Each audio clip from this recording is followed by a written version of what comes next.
De nuevo vamos a comenzar ahora con una mesa un poco distinta a la anterior, porque esta es de historiadores, de estudiosos de la radio.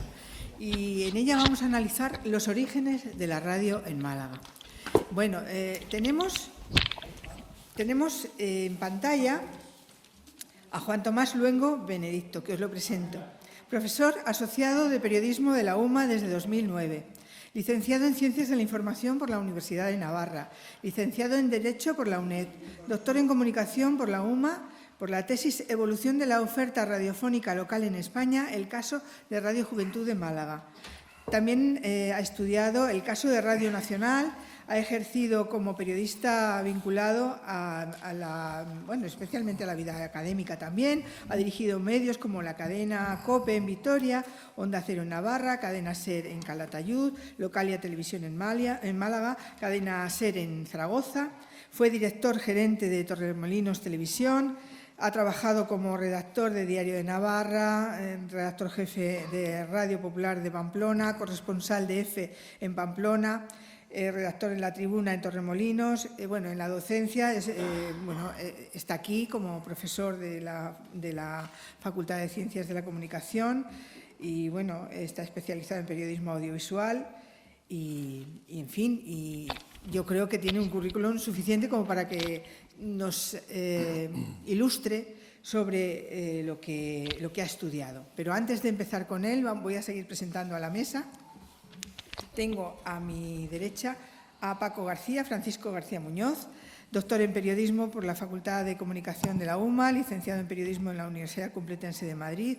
En su trayectoria, Cadena SER Málaga, como redactor, como jefe de informativos, como jefe de proyectos de programas e emisiones, Radio Mijas 3.40 director, PTV Málaga hacía programaciones especiales en PTV, en Canal Málaga Vocento jefe de programación y director de antena, Punto Radio Málaga también de prensa malagueña ha sido gerente, COPE Málaga ha trabajado en la programación en magazines de temporada, Digital Costa del Sol ha sido subdirector. En medios escritos ha colaborado con Sol del Mediterráneo, Diario Sur, en La Saeta, que es refundador y director de La Saeta. Es profesor de periodismo también de la UMA, profesor de periodismo en EA de Málaga y también en máster y cursos. Y él también tiene un libro, Los orígenes de la radio en Málaga, AJ25, Radio Málaga. Este es Paco García. Y tenemos al otro lado a Joaquín Palmerola, que es un estudioso del mundo de la radio. Es un estudioso que además, fijaros, a mí me regaló este libro en 2015, que ahora hay una nueva edición, Málaga y la radio, 1925-1985. Ha dedicado gran parte de su vida al mundo editorial, periodístico y publicitario.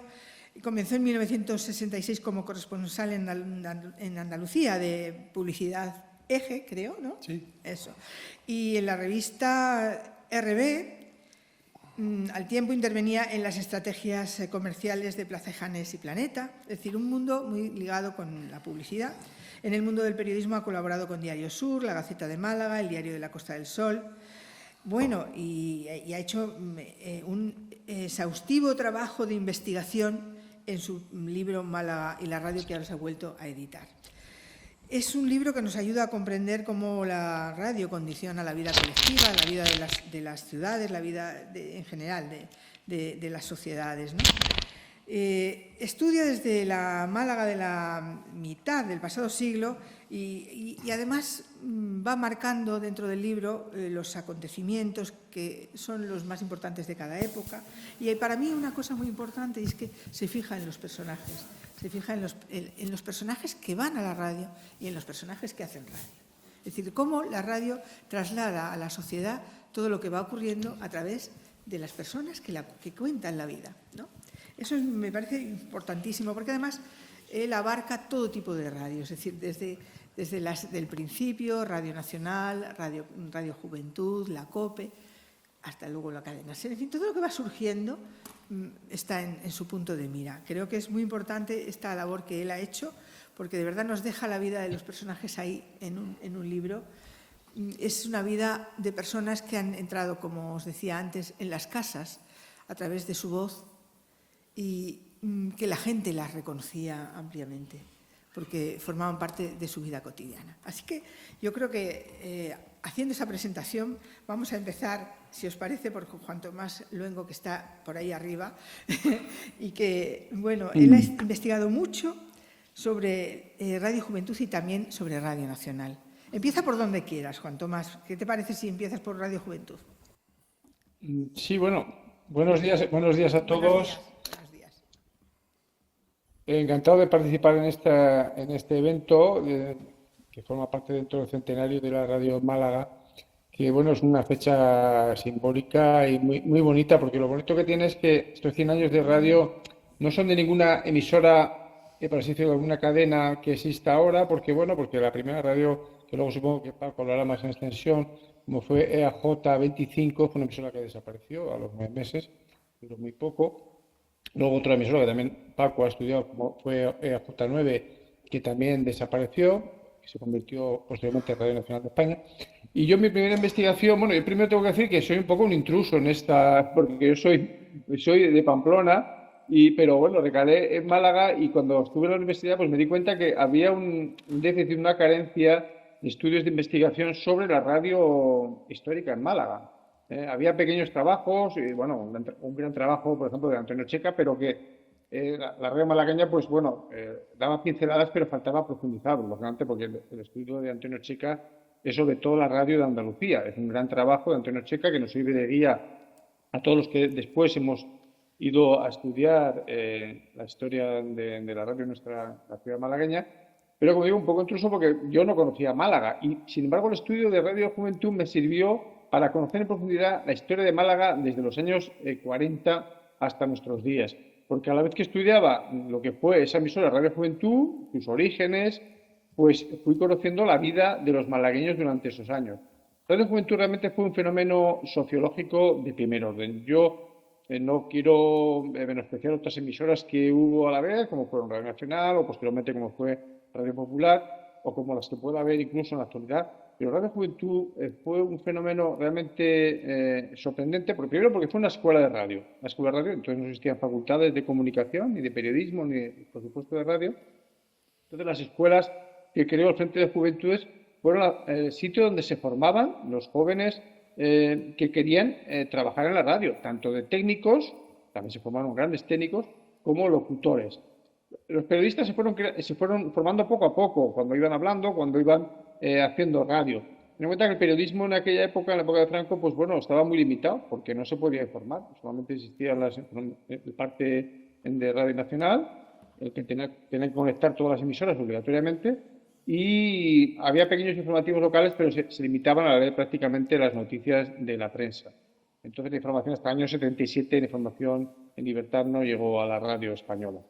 Pero Radio Juventud fue un fenómeno porque ahí se formaron grandes profesionales que todos conocemos, como fueron María Teresa Campos, como fueron Diego Gómez, como fueron Gonzalo Rojo, que creo que ha estado por ahí también en alguna intervención anterior en estas jornadas, como estuvieron Domingo Mérida, Julián Sesmero, Paco Campos, que era el hermano mayor de María Teresa Campos, Marisol Cámara, Antonio Jiménez Pajarero, una cantidad de profesionales que hicieron que Radio Juventud pues, fuera la más escuchada, la más rentable, no solamente de Málaga, sino incluso de España. Fue la emisora de la cadena Azul, que era a la que pertenecía Radio Juventud, que más dinero ganaba, porque es que tenía muchísima publicidad, pero no solamente eso, sino una cosa que descubrí en el trabajo de investigación es que no solamente emitía programación propia y de Radio Nacional, porque emitía algunos programas, sino que emitía programas de la cadena SER. La cadena SER no tuvo emisora en Málaga hasta el año 82, emisora propia. Entonces, ¿qué pasó? Que la SER tenía la necesidad de llegar a un público importante como era el malagueño, iba creciendo y que además iba teniendo cada vez más fuerza con la llegada del turismo en los años 60, y a partir del año 64 conectaban emitían programas de la cadena SER. Por ejemplo, ustedes son formidables, el Perico y Periquín, Hora 25, el Carrusel Deportivo, se emitían a través de Radio Juventud. ¿Pero cómo? Porque no era una emisora que estuviera asociada, lógicamente no podía estar asociada a la cadena SER, porque esto era una emisora pública, institucional, pertenecía al Estado, pues compraban publicidad, porque Radio Juventud era una emisora comercial. Entonces la SER compraba espacios de media hora, de 15 minutos, de una hora, por tarifa, a Radio Juventud, y emitían esos programas, con lo cual era una miscelánea, Radio Juventud, una miscelánea de programación local, de programación de Radio Cadena, después de Radio Nacional y de la cadena SER. Se estuvo emitiendo estos programas hasta el año 81. Hasta el año 81, en que ya se dejaron de emitir. Desde el año 64 hasta el 81 se emitían programas sueltos, no toda la programación de la cadena SER, porque es que si no les hubiera costado un dineral a la propia cadena SER, pero sí los programas estelares que tenían audiencia y sobre todo que estaban patrocinados por Nestlé, por grandes marcas, Colacao, que patrocinaban estos programas que antes he comentado y que se emitían por Radio Juventud. Pero yo creo que Radio Juventud, y bueno, y además yo creo que estará en la memoria de muchos malagueños de más de 60 o 65 años, porque para ellos ha sido la emisora de su infancia, de los concursos, del Club de Oyentes. El Club de Oyentes de Radio Juventud aglutinaba a muchísima gente que viajaba con autobuses que ponía en marcha la emisora para seguir al Málaga, para viajar a Ceuta, para ir a Melilla. Bueno, realmente fue un fenómeno sociológico que yo no conocía y que con la investigación que llevé a cabo pues ha quedado patente en el libro que luego publiqué, que yo creo que es una cosa realmente que hasta los propios directivos de la cadena SER, cuando yo hablé con ellos, desconocían que la SER hubiera podido emitir desde el año 64 programas suyos a través de Radio Juventud de Málaga. Bueno, esta es una primera pincelada porque yo creo que esta emisora, por supuesto, Radio Nacional de España estaba antes de Radio Juventud, pero era quizá más formal, era más seria, por así decirlo. Radio Juventud, pues que le llamaban los chicos, un poco de forma jocosa, los trabajadores de Radio Nacional de España. Ahí vienen los chavales de Radio Juventud, ¿no? Pero poco a poco fueron haciéndose con la audiencia y con el público de Málaga. Era una radio que además se adaptó mucho mejor que otras, esa emisora, a la democracia. Bueno, sí, en la época de la transición fue realmente la emisora que, bueno, quizá por su director, Jimeno Duzano, que vio que había que adaptarse, dio todos los programas. Por ejemplo, el 4 de diciembre del 77 fue una cosa que fue magnífico el seguimiento que hicieron, porque dieron en directo todo lo que sucedió durante la manifestación del 4 de diciembre. Fue la única emisora que lo estuvo dando en directo. Otras sí que posteriormente informaron sobre los sucesos, pero Radio Juventud de Málaga, con 4 conexiones en puntos distintos del recorrido, uno de ellos desde el propio edificio de la antigua Diputación, en la Marina. Ahí mismo había uno de los profesionales de Radio Juventud que retransmitió pues, los incidentes que empezaron a producirse ahí con la carga policial, que luego derivaron en toda la movida que hubo por la parte de la Alameda de Colón. Próxima también estaba la emisora, incluso trabajadores de la emisora de Radio Juventud les obligaron a introducirse dentro de la emisora. Incluso alguno de ellos recibió algún golpe de algún policía nacional, porque luego tuvo que ser atendido. Pero Radio Juventud estuvo dando en directo toda la manifestación del 4 de diciembre y luego los sucesos posteriores que ocurrieron, como sabéis, con la huelga y el paro que hubo días posteriores a raíz de la muerte, el asesinato del joven malagueño. Bueno, pues Radio Juventud efectivamente en la transición estuvo totalmente alineada con la democracia y bueno, eso le sirvió también para que le dieran distintos premios, entre ellos a María Teresa Campos el premio Ondas al año 81, pero hacía referencia a la labor informativa que había hecho Radio Juventud a partir de los años de la transición, del año 77 al año 79. Efectivamente, yo creo que fue una emisora, pero fundamentalmente por los profesionales que estaban allí y por también un director, porque lógicamente el director era una pieza importante, era el que decidía si se cubrían o no se cubrían determinadas informaciones, y él decidió que había que estar con el sentir andaluz, como era la llegada de una autonomía propia a Andalucía, sobre todo ese día señalado que fue el 4 de diciembre del 77. Y luego has estudiado el caso de Radio Nacional. Sí, bueno, está pendiente de un libro que se publicará, esperemos que este año del centenario. Fue otro trabajo que presenté al premio Julián Sesmero Ruiz de la Laurín de la Torre sobre Radio Nacional de España. en parte también estudié un poquito los antecedentes que fue AJ9, pero no tan en profundidad como ha hecho mi compañero Paco García, que supongo luego tendrá ocasión de explicar más ampliamente. Radio Nacional de España fue producto de la emisora EJ9, que fue, por Queipo de Llano fue tomada cuando las tropas nacionales entraron en Málaga el 8 de febrero del 37. Tomaron la emisora y la incautaron, y a partir de ese momento, con distintos nombres que luego Paco podrá comentar, se llamó Radio Falange, se llamó de distintas maneras, pero terminó siendo Radio Nacional de España. La frecuencia de AJ9, de Radio Málaga AJ9, que era la 1492, creo que era la frecuencia, no la media, se convirtió en Radio Nacional de España, con distintas ubicaciones, primero en la calle Lazcano, luego ya el Palacio de la Aduana, y luego posteriormente en el Muelle Heredia, y luego ya finalmente el lugar donde cuando todas se juntaron en donde está actualmente Radio Nacional de España, ¿no? En la Avenida de la Aurora. Radio Nacional de España también fue un fenómeno importante donde grandes profesionales se formaron. Matías Prats fue quizá el caso más importante, porque luego fue una estrella a nivel nacional, no solamente en la radio, sino también en la televisión. Se formó radiofónicamente en Málaga en los años 40, luego ya fue a Madrid, y bueno, también hay que señalar cómo su esposa, la que fue su esposa, Luque, pues fue también una locutora que se formó aquí en Radio Nacional de España. Y luego, por supuesto, grandes profesionales como Guillermo Jiménez Merdú, del cual pues nos acordamos muchísimo más en esta celebración del centenario, porque se nos ha ido hace unos meses, que casi pues ha llegado al centenario también de su longevidad vital, porque con 98 años pues casi ha sido centenario, ¿no? También. Y Radio Nacional de España con grandes programas como puede ser Tobogán, como puede ser también el propio Cine Invisible que hacía Guillermo Jiménez Merdú, bueno, y programas quizá más formales, más serios, como decía anteriormente, porque ten en cuenta que era una radio institucional, Radio Nacional de España. Luego Radio Nacional de España se convirtió en radio peninsular, pero fue un cambio de denominación. Del año 66 al 74 cambió ese nombre porque le obligaba por imperativo legal a tener publicidad. Ten en cuenta que Radio Nacional de España en Málaga tenía publicidad desde el principio, que le permitía poder subsistir y pagar los sueldos de los profesionales y los gastos que necesitaba la emisora. Entonces, de esos años, del 66 al 74, se llamó Radio Peninsular de Málaga, pero en realidad era Radio Nacional de España, y luego volvió otra vez a llamarse Radio Nacional de España del 74 en adelante, y ya dejó de tener publicidad, como está actualmente Radio Nacional de España y todas las emisoras de radio públicas en nuestro país. Y sí, espero que este libro, contando la historia, que finalizará precisamente en el año 86, cuando ya se aglutinan todas las emisoras del Estado, como eran Radio Cadena, lo que era Radio Juventud, que se convirtió en Radio Cadena, y que finalmente se aglutina en Radio Nacional de España cuando se trasladan todos ya a los locales de la Avenida de la Aurora.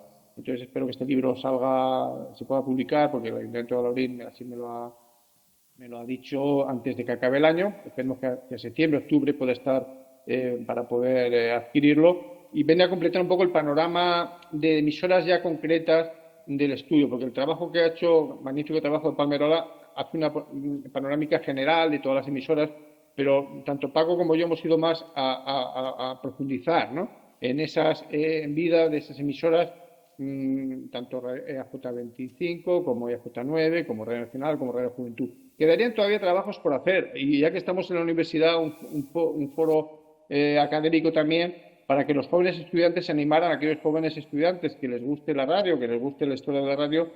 Creo que quedaría por estudiar, por supuesto, Radio Antequera, que fue AJ26, que fue una emisora incluso anterior a AJ9, que se ha escrito muy poquito de ella, y también Radio Popular de Málaga, que empezó en el año 66, que se han escrito algunas cosas, pero no se ha profundizado en toda su historia. Yo creo que con eso quizá el panorama histórico de las emisoras más antiguas, que Radio Popular en concreto ha cumplido ahora 60 años, es decir, también está bien, son 60 años de una emisora en la ciudad que continúa todavía, y sería bonito que se pudieran completar con estudios en profundidad de estas dos emisoras que he dicho, aparte de otras más que puedan surgir.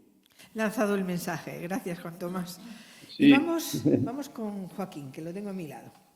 Joaquín, tú escribiste un libro en el que hacías un repaso por todo lo que ocurría en Málaga, por la gente que iba a las emisoras de radio, por lo que ocurría en esas emisoras, incluso detallas las plantillas, en fin, un trabajo muy exhaustivo y en el que se va viendo cómo la radio va cambiando de la dictadura al tardofranquismo, del tardofranquismo a la democracia, al paso a la democracia. Se ve muy claramente cómo van cambiando pues esa primera etapa en la que era todo propaganda del régimen, luego ya había más entretenimiento, ¿no?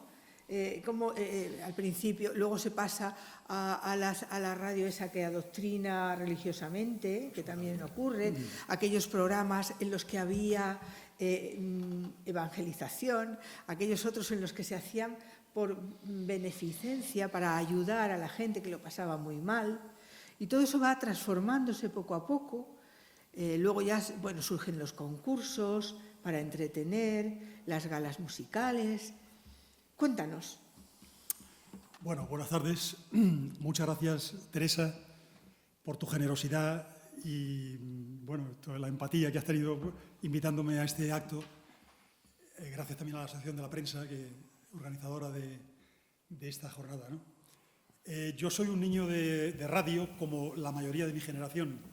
Yo nací bordeando el año 50, es decir, que mi primer juguete, en una época de tantas carencias, fue la radio, porque en casa, como en tantísimos hogares, pues la radio ocupaba un lugar preferente en el comedor, en el salón, en cualquier lugar de la casa, y se escuchaba todo. La radio de aquella época no tenía absolutamente nada que ver con lo de ahora. Era una radio formalista, áulica, si se puede decir la palabra, porque todos los locutores pues, se expresaban de una manera demasiado severa, ¿no? Y uno escuchaba aquello y decía, caramba. Yo me acuerdo que ningún locutor se podía extralimitar lo más mínimo y hacer algún invento por su cuenta, porque se la jugaba, ¿no? A través de...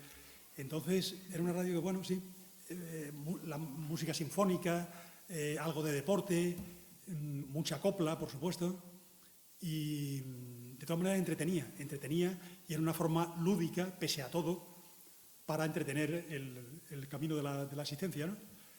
Entonces, en los años 50, que para mí fue una década irrepetible, los que tuvimos la fortuna de vivirlo en directo desde pequeño, que tenemos memoria, creo que la España de aquella época que se veía, la Málaga de aquella época, pues era una época que daba verdadera pena. Uno caminaba por calle La Victoria, por calle Mármoles, por el centro, eran todos desconchones por las calles, por las casas, los edificios, la gente vistiendo de manera muy precaria, pero bueno, era lo que había, era la sociedad entonces, ¿no? Y la radio pues significaba, junto con el cine de verano, que valía muy barato, los cines de barrio también, que valía a lo mejor 3 pesetas, eso, pues era una forma de complementar los días, ¿no? Entonces, la radio había empezado el año 1920, empezó en el mundo, de manera seria, en Estados Unidos, y después hubo 2 países que lo secundaron, que fueron Cuba y Puerto Rico. Curiosamente fueron los 3 países que iniciaron la radio, primero de galena y después ya de eso, ¿no? A España llegó el 1920 y algo, 24, 25, Málaga igual, y fue cuando arrancó de verdad con todas las historias que habéis contado, tanto Juan Tomás Luengo y Paco García, ¿no?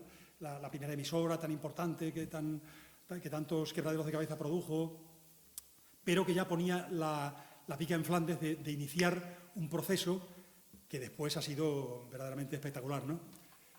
La primera radio, entonces, como digo, de Radio Nacional de España, eran una serie de personajes locutores que, eran señores muy doctos, muy inspirados y había que tenerles mucho respeto, muy conocidos en Málaga ya, en aquella Málaga precaria, como digo, pero hablar de Antonio Carmona, por ejemplo, radiando los toros o hablando a través de la radio con ese lenguaje tan del estilo de Matías Prat, porque Matías Prat hay que recordar que empezó en Málaga también, ¿no? Claro. Su primera emisora fue Radio Nacional de España, aquí se casó y, en fin, y aquí fue donde pegó el salto después al resto de sus éxitos constantes, ¿no? Radio Nacional entonces, bueno, tenía, como digo, mucho atractivo dentro de que, en fin, no pasaba de ser una cosa de... Claro, hay una cosa muy importante en la radio y es que es el único medio que es más rápido que nadie. Claro. Entonces, esto no se ha comentado aquí, pero bueno, Sí, es verdad. está además en la mente de todos, ¿no?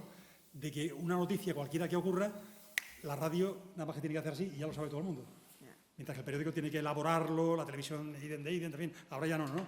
Pero entonces en aquella época, pues sí es verdad que la gente lo percibía y bueno, y si además, como decía, repetía mucho Guillermo Jiménez Verdú, una frase que decía mucho, no, es que cuando la gente decía, es que lo ha dicho la radio, significaba que aquello iba a misa porque aquello estaba constatado y era una información que realmente, en fin, que era con todas las de la ley, ¿no? Entonces, recuerdo en el colegio llegar con 7, 8 años al colegio por la mañana y recordar entre los amigos lo que en el programa Tobogán de Guillermo Jiménez Verdú se habían dicho, los 4 chistecillos que permitían decirse, pues todos habíamos escuchado el programa y lo rememorábamos y después lo explicábamos allí y nos reíamos y todo eso, imaginaros. No había, el cine era muy precario, el circo era lo único así de eso, entonces la radio tenía su importancia. Eso la gente de ahora no lo puede comprender porque ahora que hay una sobreinformación, hay una excesividad, que es la palabra, ¿no? En todo, que llega un momento en que uno no puede asimilar tantísima información, tantísimos mensajes, coges este aparatito y empiezas a hacer así con el dedo y llega la noche y dices, bueno, ¿cuánta información he tenido que percibir? Para nada, porque realmente no tiene, sin embargo la radio, pues hombre, todo lo que tenía se te quedaba, pero además eran cosas más coherentes y más... Bueno, después llegó Radio Juventud, que como bien ha dicho Juan Tomás, pues rompió unos esquemas y aportó la juventud, sobre todo, se llamaba Radio Juventud, pero además con razón, todo aquel equipo era de gente muy joven. Yo tuve la fortuna, por decirlo de algún modo, que mi hermana se ennovió con Enrique Sierra, que era uno de los pioneros de Radio Juventud en aquella época. Enrique tenía 20 y poco años, yo tenía 9, y a mí me llevaban ya a la radio y me mezclaba aquí con aquel ambiente tan lúdico, de tan buen humor, con Julián Semmero y Diego y Manolo Portales haciendo chistes y haciendo... Bueno, aquello era la intemerata, ¿no? Y entonces percibí desde muy pequeñito el sabor de la radio, el mensaje y todo lo que... Y fui acumulando experiencias y algún día dije, bueno, pues un día voy a hacer el día que tenga ganas y tiempo, voy a hacer una información sobre el tema y empecé a recopilar datos y con los años pues junté una buena información que después apareció en el año ya... 10 o 11. Sí, 10 o 11, ¿no? Pero Radio Juventud es verdad que los nombres que habéis citado antes pues pasan a la historia de la cultura malagueña y de la historia local, porque fueron personajes además muy entrañables. Yo no digo que la gente de hoy día de la radio, en fin, los profesionales que os dedicáis y pues no tengáis también un impacto social importante, ¿no? Pero insisto otra vez en lo de la excesividad. Hay tantísimo por todos sitios. Vamos a ver, de 3 emisoras hemos pasado, ahora en esta última edición de Málaga y la Radio, he aportado una serie de... unas listas de las emisoras que hay actualmente en Málaga, me parece que me salen casi 300 emisoras en Málaga y provincia a día de hoy. Habrá quien me diga que es muy bonito porque la inmediatez y la cercanía, alguien ha comentado la cercanía, pues sí, está muy bien, pero claro, digerir el mensaje de 300 emisoras en una provincia como Málaga, pues se hace cuando menos complicado. A lo mejor cumple su misión y es verdad, ¿no? Que cada pueblito pues tenga su altavoz y tenga sus voces amigas, ¿no? Pero, en fin, los tiempos han cambiado y ya no hay quien cambie eso, la forma de actuar, ¿no? Después de Radio Juventud llegó Radio Popular, comandada por primero José Luis Azpiroz, que estuvo un año nada más, pero me acuerdo que yo estaba en la compañía ARA entonces, que dirigía Ángeles Rubio Argüelles, y todo el equipo de la Escuela Teatro ARA fuimos en pandilla para ver si nos cogían para colaborar en la radio. Yo tenía 15 años. Nada más que se quedó Pepe Marín, que todavía vive, está en Jerez, creo, y es una voz fabulosa, creo que está en la COPE de Jerez. Dios sabe mucho de flamenco y pero tenía una voz muy grave y realmente, en fin, tenía un gran actor, un actorazo. Lo único que le perdía es que no tenía figura, pero los papeles, por ejemplo, el chuti del Tenorio lo bordaba y el teatro se venía abajo cada vez que hacía el chuti, ¿no? Pero a él lo cogieron y habíamos ido, pues, Fiorella Faltoiano, que formaba parte de aquel grupo. Antonio Banderas todavía no ha llegado porque él llegó 10 años después. Pero fuimos Mercedes Gilbertelli, en fin, gente de mucho peso en el Teatro de Málaga, pero por las razones que sean, quizá por la juventud que teníamos, la mayoría pues no entramos, ¿no? Y entró Pepe Marín, como digo, ¿no? Y Radio Popular, pues, marcó época también, porque con unos medios muy precarios, económicamente andaban a la cuarta pregunta, su publicidad era muy barata, la comercializaban muy barata, entonces, en fin, yo sé que los salarios eran mínimos. ¿Está Luciano por aquí todavía? ¿Se ha marchado? Sí, Luciano. está ahí. Sí, pues, en fin, me podrás corroborar que en comparación con las otras emisoras creo que había una notable diferencia, pero había tanta vocación, había tanta profesionalidad y había tanto nivel. Yo me acuerdo aparte de ti, Luciano, pues Paco Javier Bueno, que era otro personaje de la prensa local, que hacía Buenas tardes, señor alcalde, creo, y más otros serie de programas y eso.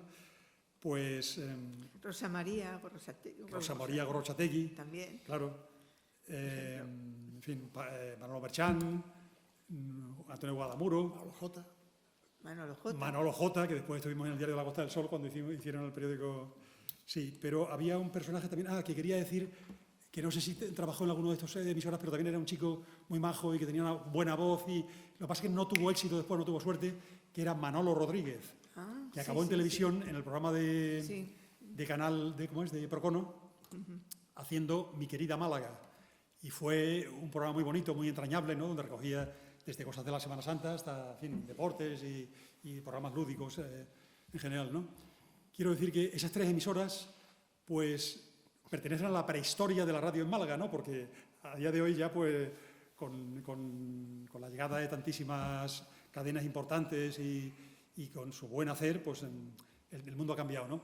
Pero esas tres emisoras consolidaron una Málaga hasta los años 80 y algo, que fue, pues, digno de agradecer la dedicación de todos los profesionales y todo esto, ¿no? Sí debo citar también la ausencia de la cadena SER. Lo ratifico y siempre he dicho que es una pena que la SER tardase tantísimos años en llegar a Málaga, porque sin desmerecer a las otras, pero es verdad que la SER, pues hombre, había sido la primera emisora que había llegado a España, que fue EAJ1, ¿no? En Barcelona, y fue la que sí. Y los programas eran increíbles, ¿no? Desde Ustedes son formidables, de Alberto Oliveras, hasta, bueno, pues de Cabalgata fin de semana, con Bobby de Glané. Ellos fueron los que empezaron además a hacer el teatro invisible. No sé si fue Radio Nacional o fue... No, fue Radio Nacional. No, eso fue el cine invisible. No, sí. El cine, pero mucho después lo hizo Guillermo Jiménez de Merdú, pero ya se había hecho el teatro invisible en la SER, y claro, desde Málaga no se podía escuchar, había que sintonizar con Radio Sevilla, que se escuchaba nada más que regular, pero muchas veces yo, por ejemplo, para escuchar el deporte siendo niño, sintonizaba Carrusel Deportivo, que lo hacía Vicente Marco, y en Sevilla tenían un maestro también de las ondas, que era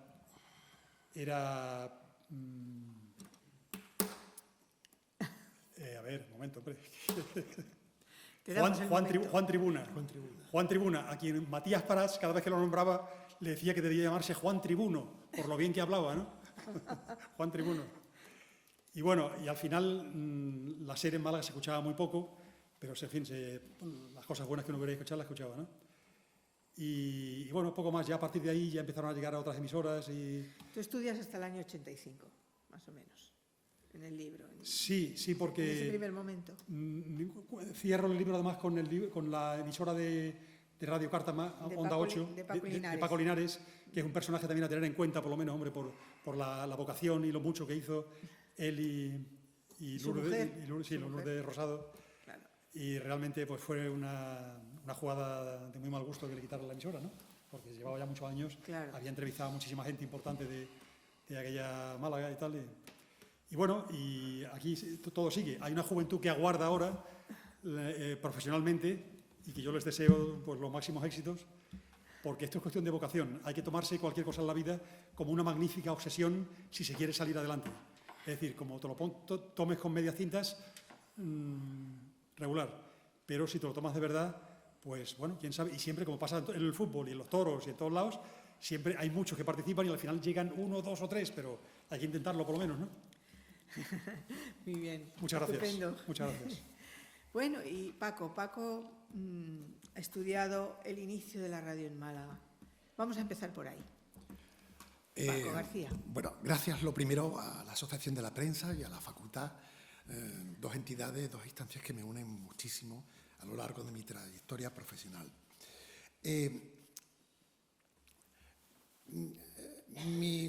Mi vida está muy relacionada con el mundo de la radio, es inseparable. Yo empecé en prensa y cuento algo de mi vida porque es que ha venido todo el acontecimiento encadenado con la radio de por medio, ¿no? Diario Sur, prácticas, coincidiendo con Elena, y había por entonces pues, unos inicios con una emisora de radio, una delegación de radio de la cadena SER en Málaga, que venía de Algeciras, con Julio Almagro. Y entonces quieren abrir la cadena SER en Málaga, año 82, ¿vale? Y bueno, pues yo que iba teledirigido con José Antonio Frías y con Pedro Luis Gómez al mundo del periodismo y de la prensa escrita, hay un cambio de raíl y terminamos en la radio, bendita radio, con Joaquín Durán, que acaba de aparecer, primer director de la cadena SER en Málaga. Y debo de decir que he tenido la suerte, como muchos de todos los que aquí nos encontramos, que gracias a la radio pues nos hemos realizado, nos hemos sentido privilegiados, hemos disfrutado de una profesión a la cual siempre le estaremos agradecida, ¿no? Hasta que, bueno, pues la precariedad en la profesión nos va curtiendo a todos y uno dice, bueno, pues hemos hecho lo que hemos podido y hay que reciclarse. Y aparece la facultad. Venga, pues vamos a intentar el tema de la docencia, ¿no? Me pongo a hacer la tesis doctoral que todavía no tenía yo el motivo del tema de fondo. Y lo que sí sabía es que la radio en Málaga tenía corta memoria. Todos sabíamos mucho de Radio Juventud, de COPE, algo de Radio Nacional, con Matías Prats, pero darle a la moviola, y perdón por el término visual, dándole al Revox hacia atrás, observamos que como si la radio se hubiera inventado en el 39. ¿Qué pasa desde que la radio llega a España en el 1920 y tantos, 22, 23, 24? Había una laguna solamente, digamos, abundada con algunos estudios de María Teresa Vera Balanza, y unas inquietudes de Juan Antonio García Galindo, que había trabajado mucho en la prensa, pero que era un ámbito tan amplio que no podía abarcar la radio. Y la radio estaba aquí, en un mundo de enamorados, como en el caso de Joaquín Palmerola, que, por cierto, qué curioso, ¿no? Estos dos compañeros son antagónicos en cuanto a la cuna y en cuanto al lugar de origen, pero enamorados en común con la radio de por medio. Porque ¿quién le iba a decir a un señor que ahora está en Pamplona que se enamorara de Radio Juventud y de la radio malagueña? Y en este caso concreto es lógico que Joaquín Palmerola, que no ha dicho nada a lo mejor del pariente radiofónico, porque te viene también de sangre, que también se cautivara con su vida a través de la radio. Por tanto, la radio está paralela a nuestras vidas, tanto con Juan Tomás como con Joaquín y conmigo. ¿Y por qué está paralela? Porque la radio es el medio más humano que hay. Y lo digo así con toda naturalidad. Donde esté la palabra, no hay identidad más auténtica, más humana. La radio es el latir de la vida, nos ha acompañado, en este caso ahora 100 años en Málaga, siendo testigo increíble, real, humano, de todo nuestro acontecer. Y bien, cuando yo me propongo perforar en los orígenes de la radio en Málaga, me di cuenta que no había absolutamente nada hecho. Ya me dijo Galindo, al cual le mando un abrazo muy fuerte, que había que ser casi arqueólogo y ponerse con el pincelito y a ver por dónde buscamos. ¿Y dónde buscábamos? Buscábamos por la hemeroteca municipal, los documentos escritos, los periódicos, porque ya la gente se había muerto. Estamos hablando de la primera emisora, EAJ 25 Radio Málaga, que surge en 1926, de ahí que ahora tengamos el centenario de la radio en Málaga. Y bueno, fue un desencanto, pero como la mayoría de las emisoras que surgieron en los años 20, surge el invento, pero no se tiene la vocación empresarial de cómo rentabilizar el invento. Todo se creía que era por amor al teatro, al arte, a la comunicación y a la radio, pero había que mantenerla. La publicidad todavía no se dejaba querer con la radio, todo lo monopolizaba la prensa, pero la radio tenía algo que no tenía ningún otro medio, y es que era el medio masivo de comunicación que abría la cultura a la gente que vivía en pueblos o que no sabía leer o que no sabía escribir. Y de buenas a primeras, la magia de la radio te llega a saber que hay conciertos, que hay charlas, que hay declamaciones, que hay algo más allá de mi entorno tan cercano que se reduce al sota, caballo y rey. Y se abren las expectativas del mundo. Porque además yo puedo escuchar a través de la radio Londres, Moscú y Málaga, que había hambre de radio en Málaga también, por tener una radio local. Y fue la primera, esa EAJ 25, se la dan a un empresario de Murcia, concedida por la época de la dictadura de Primo de Rivera, pero fue un fracaso. Pero por eso mismo, primero, porque no había capacidad de gestión para que el medio se sostuviera, salvo el caso de un radio o cadena SER, que como estaban detrás las multinacionales con experiencias del extranjero, sí que consolidaron 2 o 3 emisoras, Madrid, Sevilla, Barcelona. Desaparece la emisora a los 9 meses, EAJ 25, un fracaso. Además, los empresarios no eran de Málaga, con lo cual había una especie como de chispa contraria a que gente de fuera viniera aquí a enseñarnos lo que es la radio, porque aquí ya había buenos radioaficionados. Había ya incluso comercios que vendían aparatos de radio. Casa Ballesteros en la Plaza de la Constitución, donde hoy está la farmacia famosa al lado del... No me acuerdo si era farmacia, no, Mata no es otro nombre. Bien. Paco, son las 12:06. Entonces, Pues quiero me he que quedado con la primera emisora. el origen de la radio, pero también que me hables de más cosas. Es decir, ¿qué pasa después de esa primera emisora? Pues que se suspende en noviembre de 1926, aquella primera emisora, y luego, hasta 1932, la República no concede nuevo paquete de emisoras. Málaga está en blanco, en vía muerta, sin emisoras, mientras que las demás, muchas funcionaban, y viene aquí un ingeniero de telecomunicaciones con una licencia. Estaba ya trabajando en Málaga, en Correos, Ricardo Puente Rodríguez, EAJ9 Radio Málaga. La radio con mayúsculas. La radio más maravillosa que había en su entorno en épocas tan difíciles. Vivió la República, vivió la Guerra Civil y luego vivió, de otra manera, la posguerra. Sería muy largo contar esta historia que se concentra en 15 años de investigación y en 430 páginas. El libro está en la biblioteca y aquí en la facultad y quien quiera puede acudir también a la presentación del mismo este próximo día 29 en ámbito cultural. No vengo a vender mi libro, de verdad.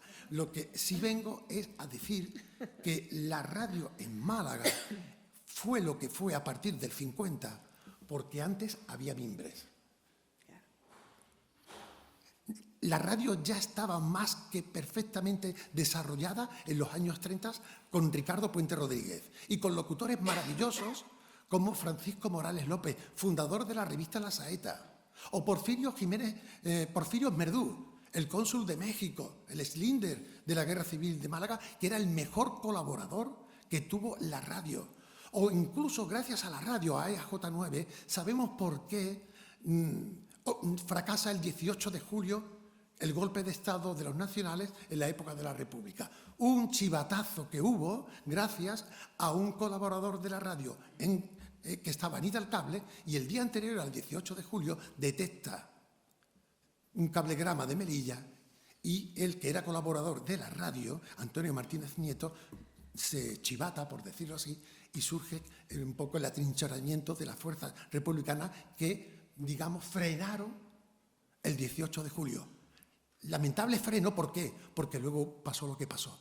las revanchas que se produjeron con motivo de que Málaga fue la primera en el peligro de la libertad, que costó muchísimos asesinatos por la venganza de que no tenemos cañones para defendernos de los italianos y de los nacionales, pero sí tenemos balas para ir a las cárceles y matar a los que estaban de un signo concreto. Todo eso se cuenta en la radio.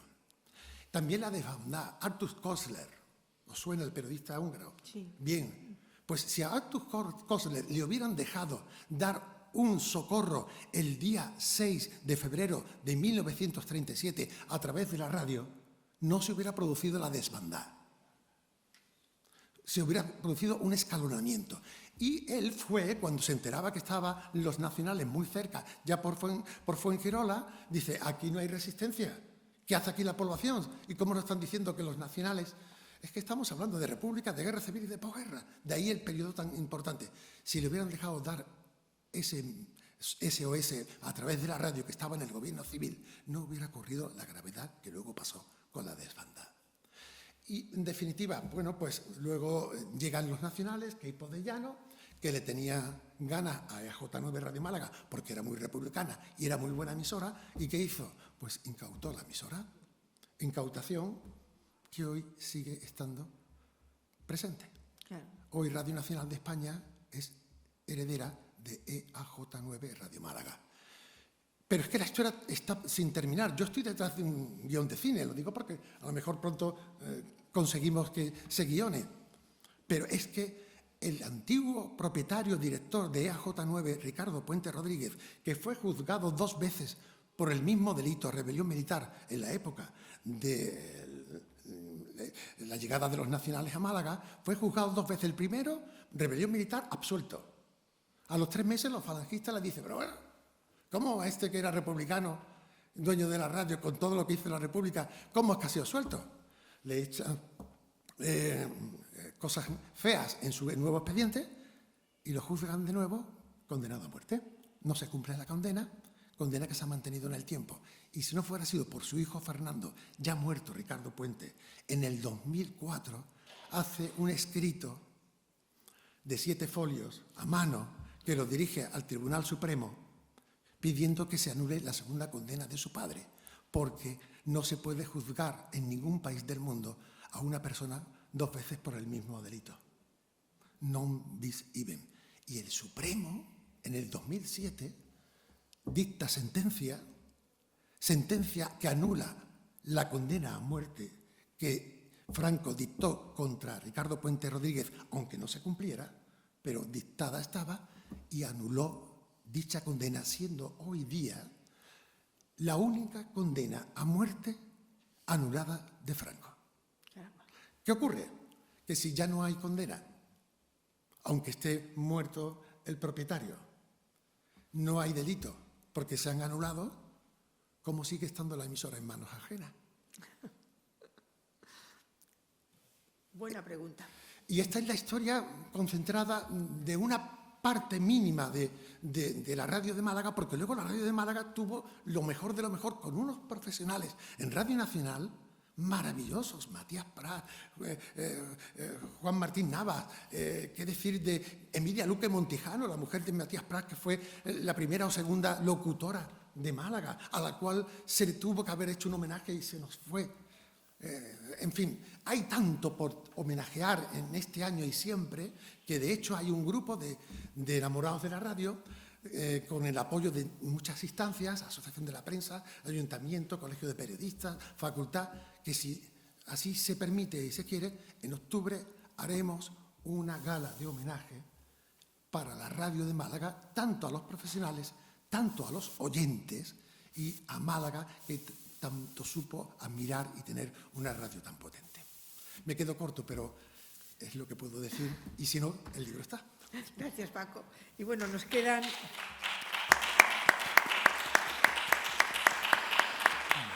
17 minutos, así que el público, adelante. 17 minutos. Vamos. ¿Quién pregunta? Venga, Laura. Bueno, yo quiero dar la enhorabuena por las jornadas del día de hoy.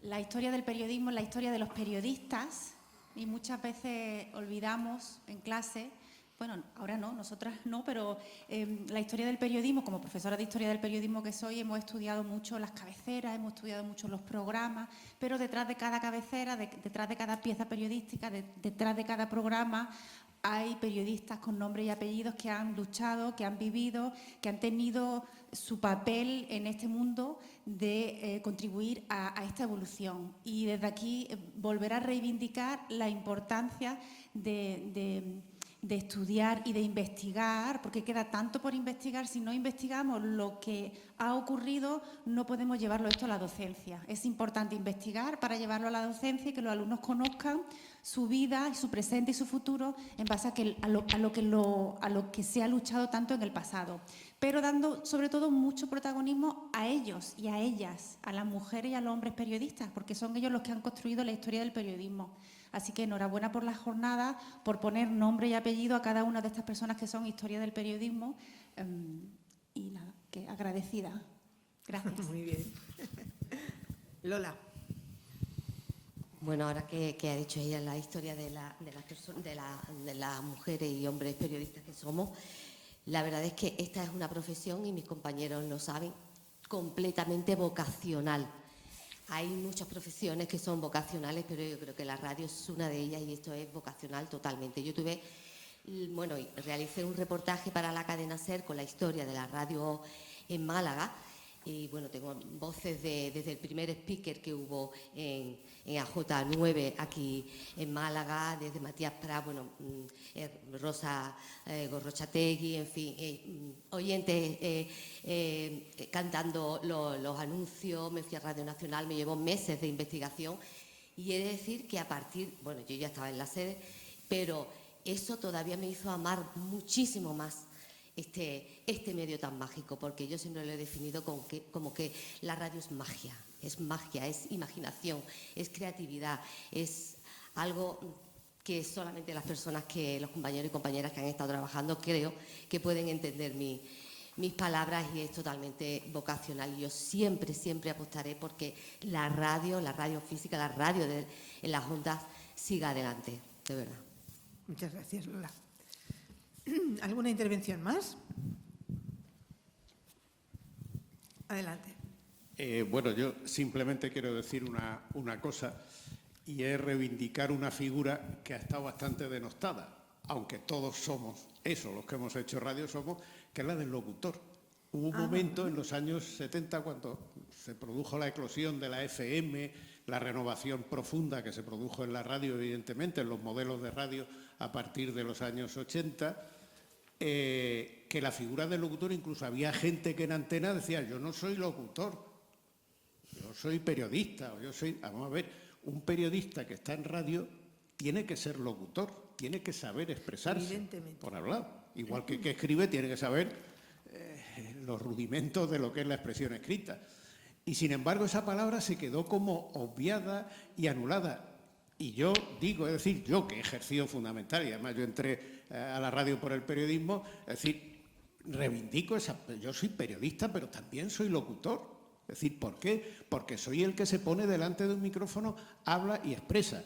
Y transmite lo que decía mi maestro Manolo Martín Ferran, y director mucho tiempo, que lo que es la radio es una emoción, trasciende de lo que es el mero medio de comunicación, y es una emoción.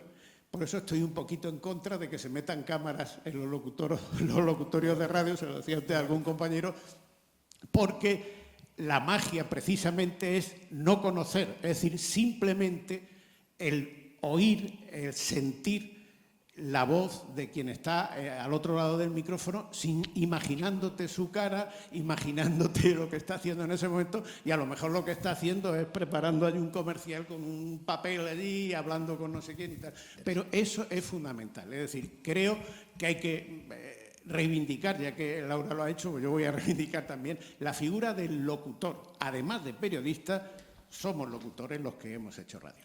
Yo apostillo lo que dice... Perdón. Esa es otra, esa es otra. Vamos, al 100% lo que dices, Marco. Pero para que no quedemos solo como historiadores, dándole al pasado, yo quiero hacer un análisis del medio, incluido el medio audiovisual, que también tiene palabra actualmente. La palabra como comunicación está en crisis. Todo es música o sonido ambiente, en cualquier retransmisión. En Semana Santa más. Influido quizá por la televisión. No lo sé. Tanto la influencia que hasta nos están poniendo teléfonos o cámaras en los estudios de radio. Pero ¿para qué me van a poner una cámara si la imagen en la radio es la palabra? ¿Vamos a desvirtuar el medio? ¿Qué mejor comunica natural que sea la palabra? Si lo primero que hacemos cuando venimos al mundo es decir algo por la boca. Vemos a los 3 meses. ¿Cómo estamos desnaturalizando de tal manera un medio que tiene identidad propia, que tiene magia, lo que no tiene otro? ¿Y ahora qué hacemos poniendo cámaras en los estudios de radio? Y luego cuando transmitamos, esa disciplina de que deja que suene todo, que se vea todo, hablo de televisión, y cuando se habla, aquí cuando se expresa, cuando se comunica. No, es que ha dicho esto al cielo con ella y eso ya. Eso claro que sí, los sonidos ambientes son maravillosos, pero no tienen por qué ser exclusivos, ni excluyentes de la palabra. Donde esté la palabra, está la verdad, lo ha dicho la radio. Y eso tenemos que ponerlo en valor en estos tiempos de que, como todo es imagen, no. Eso del dicho de más vale una imagen que 1000 palabras, yo le di la vuelta. ¿Cuánto vale un silencio en la radio? Es que Se cae el mundo. Claro, los silencios forman parte del mundo de la radio. Por tanto, no todos son imágenes. Los podcasts. ¿Qué son los podcasts? Montajes, grabaciones de radio. ¿Ahora lo hemos descubierto? Sí, permíteme, Paco, que me incida, tirando del hilo de lo que habéis comentado. Hay voces que enamoran. Y podría contar muchas anécdotas, pero voy a contar un poco el pecado sin contar el pecador ni la emisora ni nada. Pero hubo un programa que un señor tenía una voz maravillosa y las señoras se encandilaban. Y quiero recordar que el premio era después una cita para hablar de música y todo eso. Y esa cita se producía después a la semana siguiente o a 3 días por ahí. Y luego las señoras se desencantaban porque la voz las enamoraba, pero después en el vis a vis, pues... Eso es auténtico, pero bueno, así es la vida, ¿no? También.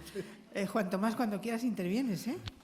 Sí, yo lo que decía Marco Chacón, no solamente los subrayos, sino que creo, incluso, bueno, yo cuando, y Paco también, cuando hemos sido profesores, estamos ya los dos jubilados, ahí en la facultad, siempre hemos incidido mucho en la dicción, o sea, en pasar, el periodista, por supuesto, es importante para elaborar, para buscar la información y para elaborarla escrita, ¿no?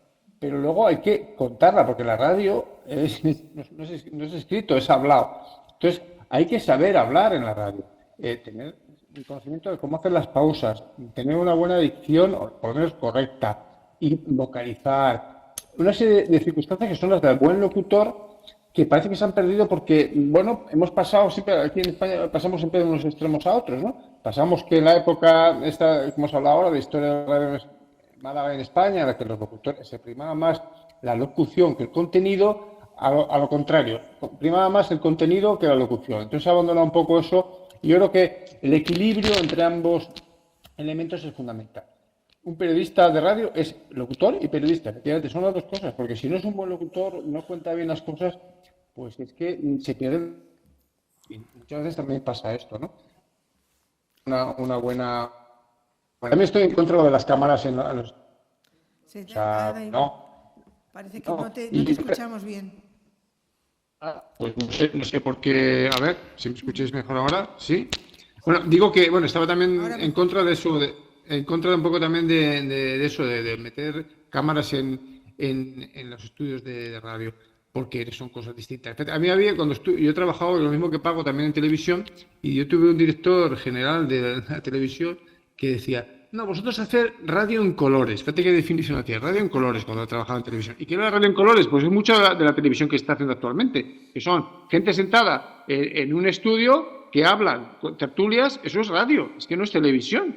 Porque, ¿qué es la única diferencia? Que hay una cámara, pero eso es radio. eso es radio. Entonces, la radio en colores es otra cosa. La radio en colores no es televisión, hace falta más contenido. Pero bueno, eso sería otra discusión, ¿no? Pero sí, en general estoy en acuerdo con lo que ha hecho Marcos y con lo que habéis comentado también de las imágenes, ¿no? La radio es magia, efectivamente es magia, es sugerencia, es cercanía, es compañía. Y bueno, yo creo que lo que también tenemos en común, tanto Paco como yo, también creo que Joaquín, es que hemos venido desde el mundo de la profesión al mundo de la historia de la radio. Por eso, a mí, yo cuando estudiaba Radio Juventud, es que me imaginaba estar en aquella emisora y por eso alucinaba más y me ilusionaba más con lo que hacía, ¿no? Porque decía, qué maravilloso lo que hacía esta gente hace tantos años. Si es que la radio se inventó entonces. Y lo mismo ha pasado cuando he conocido a J9 o cuando he conocido a J25, ¿no? Porque la radio se ha ido inventando poco a poco y la vamos reinventando cada vez, ¿no? Pero realmente las cosas se han hecho ya mucho antes, ¿no? Tenemos 5 minutos escasos, o sea que yo creo que un mensaje final de cada uno de vosotros y cerramos. ¿Os parece? Pues venga, empieza tú, Paco. Breve. Muy breve, nada. Que la radio sigue siendo el medio insuperable por ningún otro. No requiere servidumbre alguna.